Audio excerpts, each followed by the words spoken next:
Hi, this is Steve Barrett, Editor-in-Chief of PR Week. I'm here at the Critical Issues Forum, the Council of PR Firms annual conference, and I'm delighted to be joined by Robert Gibbs, former press secretary at the White House, who's just come off stage after giving his keynote. Robert, thanks for talking to us today. Happy to be. Fascinating speech. So you left the press secretary role back in April. What have you been doing in that time, and what's your role going to be for the next 12 months? Because clearly you're going to be play a big role in the election. My most important task since leaving is making sure that my 8-year-old is on time to school, and that I'm at the bus stop to get him when it drops him off. Still hitting deadlines then? No small duty. I have mostly been doing some speaking. I do some consulting with the campaign's re-election, and I'm always looking for interesting projects. Okay, and what will your role be over the next 12 months in terms of the re-election campaign? It's a good question. We haven't figured anything formal out, what that will all mean. Obviously, the president means a great deal to me, and trying to help him is important. Okay, and you in your remarks this morning, you talked a lot about social media and the way that's completely changed not just politics but also business. And you said that next year is going to be the Twitter election. What did you mean by that? And Twitter's moved on a lot since even since the last election. I think it's a medium that has greatly matured in how politics uses it in only a very short period of time. But I think it encompasses virtually all of what you see in the microcosm of social media. It allows, and you're seeing this now, it's how news is broken. It is how news is responded to. As I said inside there, now reporters will write stories off of one tweet and one response without ever having left a computer screen. Do you think that's bad for journalism in a way?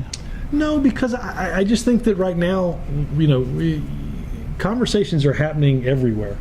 And that's the great thing about social media, is it is where people are. You don't have to hop on a plane to go find that discussion. It's happening all around us. That's important.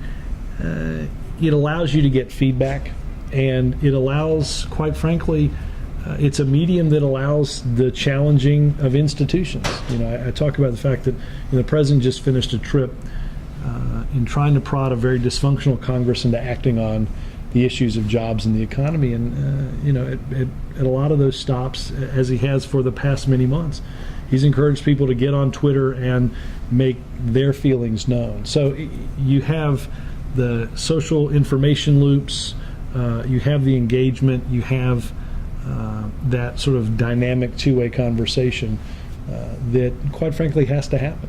And he used that very much in when he was elected in 08. But that was very much an agenda of change. What will the agenda be this time? It's a different political environment. The technology's moved on. But what's his message going to be now? Because there's a lot of dissatisfaction across the board, isn't there? There is a tremendous amount of anxiety and frustration in the country. I think in many ways 2012 is very much an extension of 2008, in the sense that there's a lot of unfinished business, and quite frankly, a lot of the problems that needed to be solved that were discussed in the election of 2008 were always going to take longer than an election cycle to address.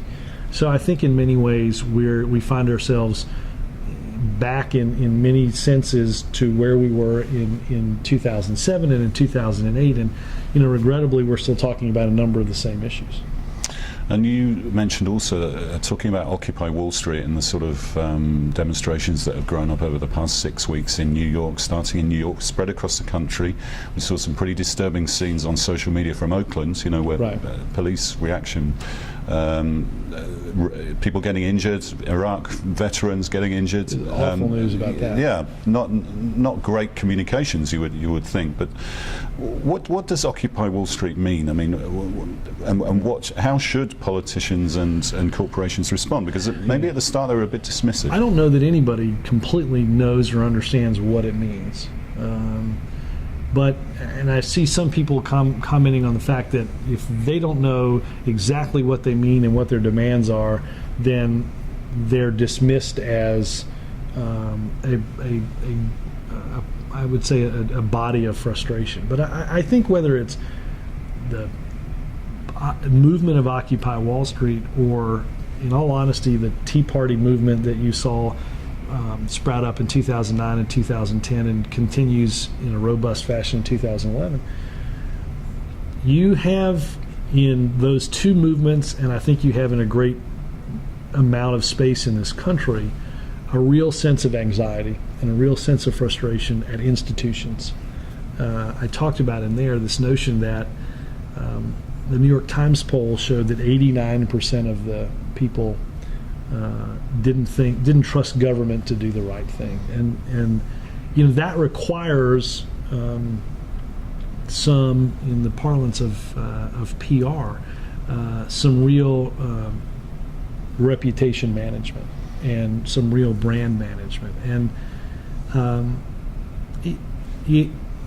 it's a challenging environment for everybody, and it's not really just about one movement in one space in one park in New York City.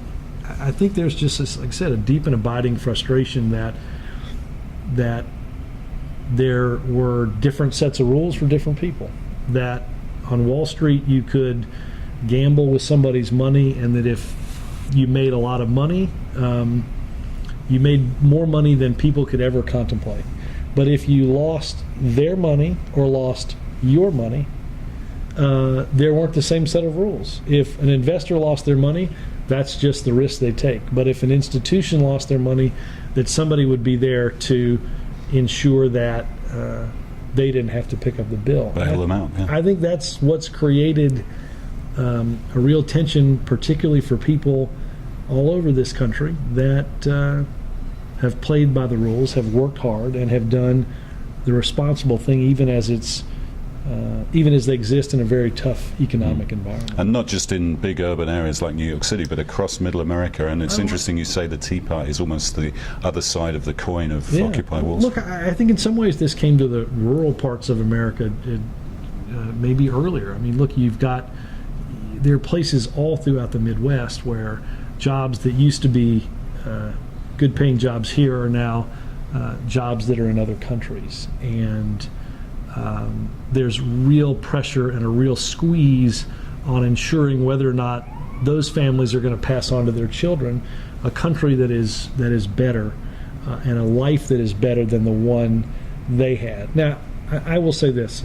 I think the most important thing to remember as we talk about this great frustration is I don't think there is a problem that this country faces that it can't solve because of the greatness of the people in this country. And I think that's what inherently continues to make us the envy of all the world.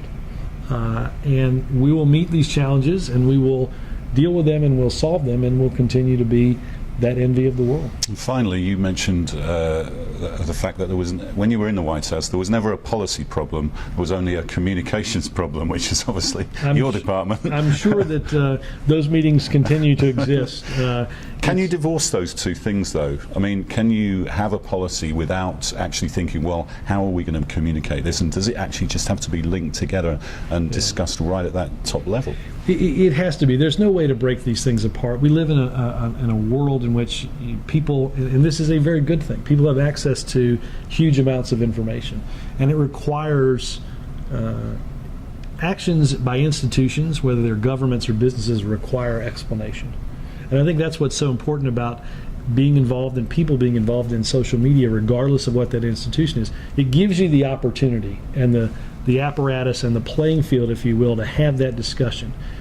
It used to be that you had a choice about whether or not you were going to be involved in that discussion. I think we're at a point now that the environment and the rules have changed that require governments, politicians, and businesses they're required to be part of that conversation. That's going to change the way they view the world a little bit, because there's uneasiness about that. Those conversations are happening. The question is just whether or not your viewpoints and what leads you to make decisions is going to be digested within those conversations. Okay, well, exciting times ahead, and thank you for sparing the time to speak to us today. Thanks for having me.